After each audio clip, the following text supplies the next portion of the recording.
quoi qu'on dise, il y a plein de jeunes qui rejoignent ces mouvements terroristes-là au nom de la religion. Ça, c'est une réalité indéniable. Si on passe à côté, on ne se dit pas cette vérité, on aurait échoué. Donc, il faut qu'on mette même les leaders religieux aussi sur le travail. Ici, nous avons mis les gens sur un projet de discours alternatif. Et on va le corriger, on va imposer un discours. C'est ça qui doit être prêché partout. Parce que l'extrémisme est dangereux. Et c'est l'extrémisme qui amène les gens à rentrer dans ce genre de mouvement. Ils sont nombreux là-bas qui y croient. Je vous ai dit une fois, moi j'ai fait le terrain, aujourd'hui les jeunes soldats sont sur le terrain. La réalité c'est quoi? Vous ne pouvez pas détruire une base terroriste sans trouver des livres coraniques. Pourquoi? C'est stratifié là-bas. Ceux-là qui sont là, qui combattent sur le terrain, ils sont nombreux qui combattent parce qu'ils croient que c'est la religion. C'est ce qu'on les dit. Et leurs chefs les endoctrinent pour ça. Les imams viennent un peu de partout, les faire des prêches dans la brousse là, pour les endoctriner dans le sens de la religion et faire comprendre que les autres sont des mécréants, il faut les tuer. Et c'est ça. Ils ont ces livres-là dans la brousse, ils lisent. Les autres sont des mécréants, il faut les tuer. Mais leurs chefs savent bien ce qu'ils font. Et ils sont bien couchés, bien lotis. Très souvent même, ce sont des gens qui font tout ce qui est contraire à ce que la religion même dit. Vous allez les trouver en matière d'adultère, ce sont les champions. En matière d'alcool, de drogue, ce sont les champions.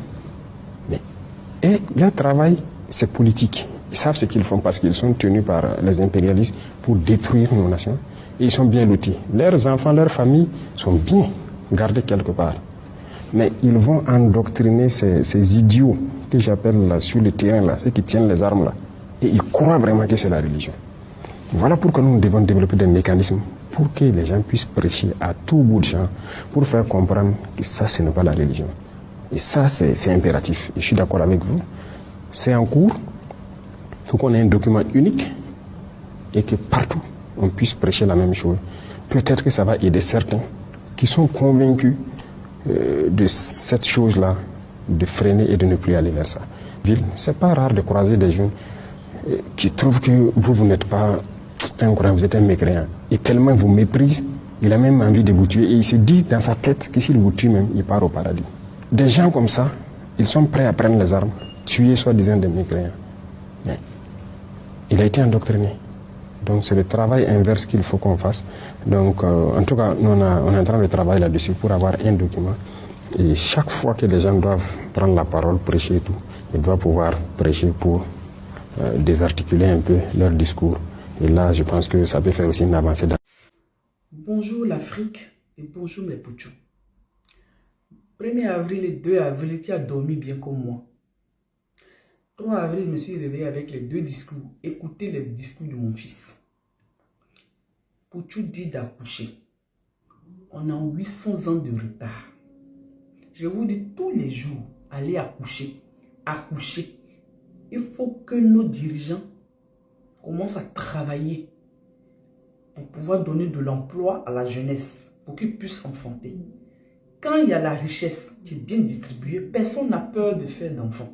C'est quand les gens n'ont pas d'argent, ils disent que qu'est-ce que je vais prendre pour m'occuper de mon enfant? Je n'ai pas l'argent, donc je ne vais pas accoucher. Et la population africaine va régresser. Il a parlé aussi des croissants. Vous devenez infertile en mangeant les nourritures des œufs. Vous ne savez même pas comment ils ont fabriqué ça.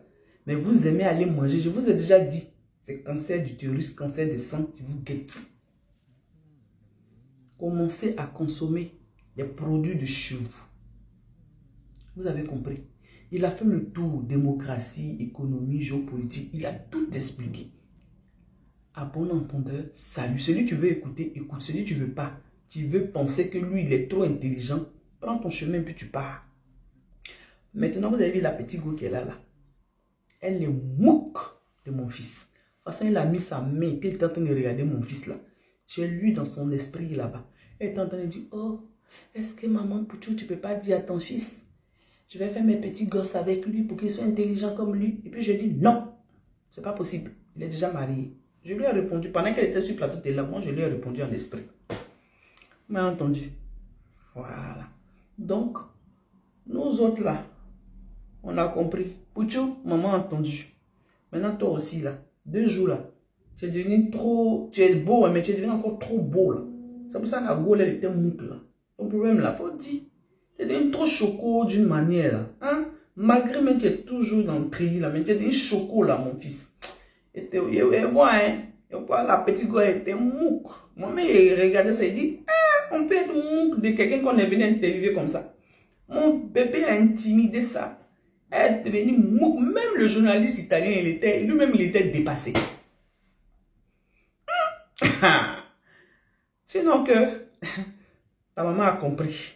Et ceux qui ont compris la lutte comme ta maman, ils ont compris. C'est ça qui est la vérité. Nous, on s'en là-bas comme ça. En bon entendeur, salut. Damiba, si ce n'est pas une malédiction, voilà quelqu'un à qui Dieu a donné la chance de diriger ce pays-là. Tu allais faire coup d'État à un président démocratiquement élu qui est Roch-Marc Christian Kaboré. Et un autre militaire, comme tu as échoué, comme tu étais nul, un autre militaire est venu te chasser de là. Ce militaire a décidé de ne pas faire la chasse aux sorcières. Tu vas te retrouver au Togo. Depuis ton exil, toi avec tes complices, tu les demandes déjà massivement tes propres frères pour que toi tu reviens au pouvoir. Quand tu reviens au pouvoir là, tu viens gouverner qui? Si tu demandes à tes complices déjà maximum, c'est-à-dire n'ont qu'à faire maximum de morts pour que toi tu arrives au pouvoir. Ah Damiba, franchement, je sais pas. C'est-à-dire, je suis désolé, mais tu es la pire espèce qui peut exister. Franchement. Souvent, je me demande si tu es burkinabé. Souvent, je me demande si tu es burkinabé. Et voilà des gens que l'impérialisme, les soi-disant démocrates les défendent. Voilà les choix. Ce sont ces gens d'hommes qu'ils aiment. Ce sont ces gens d'hommes que les gars défendent. Les gens comme on appelle, celui du Niger. Des gens vendus dans l'âme, des nègres des salons. Voilà des gens que l'impérialisme défend. C'est soi-disant démocrate. Un être humain qui demande qu'on gagne massivement, c'est sa population pour que lui puisse revenir au pouvoir. Franchement, honte à toi. Faut pas Dieu va te donner la mort. Non. Faut pas que Dieu te donne la mort. Que Dieu te laisse vieillir pour que tu puisses voir. Franchement, honte à toi. Mais pourquoi avoir combattu le président Gbagbo si vous étiez fort de ses programmes? On dit on a combattu Gbagbo parce que Gbagbo ne nous permettait pas de mettre des boubous. Aujourd'hui on voit personne mettre boubou. Tout le monde est dans veste. On dit on a combattu Gbagbo parce que Gbagbo, par sa faute, il y avait beaucoup de personnes qui n'allaient pas aux élections. Ah, ça, on n'a pas remarqué ça. Mais, on dit bizarrement, il y a beaucoup de candidats qui sont venus aux élections. Et ça gêne personne. Ça dit tout est doublé quoi. Voilà. On dit, au temps de Gbagbo, il y avait une nourriture qui était chère. On dit même la nourriture est tellement chère qu'il y a un SOS partout. Ah, question, mais c'est quoi? Ça dit, on dit au temps de Gbagbo, la CIE était chère, le courant était cher. Il fallait faire quelque chose. Gbagbo, où est notre courant? Ça, c'est le journal Le Patron qui a dit, Gbagbo, où est notre courant? Ça, la question était posée. Donc, aujourd'hui, la question vient. La question retourne aujourd'hui. Mais, où est notre courant? Parce que moi, je n'arrive pas à comprendre. Ça dit, on n'aime pas quelqu'un, mais tout le programme qu'il avait, aujourd'hui, on a doublé. Ça dit, on a empiré le programme même. Au moins, si lui, à son temps, le courant était, on dit que le courant était cher, mais les Ivoiriens arrivaient à manger à checker 100 francs, poisson 100 francs. Aujourd'hui, c'est grisio, c'est pourri. Non, à checker 25, poisson 100 francs. Aujourd'hui, même c'est grisio, un cours de 500. Je vois beaucoup d'hommes même publient des vidéos. À checker 500, c'est petit quoi. Bon, moi, je n'arrive toujours pas à comprendre. Pourquoi avoir combattu Gbagbo? Parce qu'aujourd'hui, il y a beaucoup d'hommes il y a plusieurs personnes, il y a eu 3000 personnes qui ont perdu la vie dans cette histoire-là. Au moins, il aura eu ces 3000 personnes-là qui auraient eu, comment on appelle là, la paix. Aujourd'hui, ils auraient continué à vivre tranquillement. Si on n'avait pas combattu Gbagbo, parce que vous avez combattu le monsieur, vous avez combattu, mélangé le pays, mais tous les programmes qu'on voit aujourd'hui, ce sont les mêmes trucs qui étaient là hier. Et puis c'est plus pire. C'est plus pire. On dit non, Gbagbo, à son temps, il y avait 6 000 milliards qui étaient trop. Un crédit de 6 000 milliards. Aujourd'hui, en une année d'abord, en 2025 seul, on est à 900 milliards. Et puis on a près de 42 000 milliards. Ah, ça, c'est pas moi qui ai dit. Hein. Ça, c'est vous qui avez parlé à la télé. Donc, moi, je n'arrive toujours pas à comprendre pourquoi avoir combattu Gbagbo. Pourquoi avoir Ça dit créer toutes ces histoires en Côte d'Ivoire. C'était pas mieux d'aller s'asseoir. Et c'est un enfant de la Côte d'Ivoire, c'est une question que je pose. Ce n'était pas mieux d'aller s'asseoir tranquillement en parlant avec Gbagbo pour dire, ah, on a besoin de tes programmes, ou on s'associe, on voit comment gérer le pays ensemble, et tes programmes nous plaisent. Au moins cela, ça allait nous éviter tout ça là, parce qu'à la fin du compte, c'est le même truc qui est, et puis c'est pire. Au moins les 3000 personnes étaient à nous, tranquillement. Au moins cela, le prix des riz, les gens arrivaient à manger malgré la cherté, mais les gens mangeaient quand même. Les gens ramassaient au moins 500 2000 francs. On ramassait ça de la rue. Mais je te dis, même 25, quand ça tombe, si tu as vu quelqu'un s'asseoir et puis il pleut encore les 25. Encore les 25 francs, c'est fois. Il dit, un moment peut s'asseoir. Il dit, quand c'est 100 francs, même c'est gâté. Le mois, il attrape sa tête, quoi.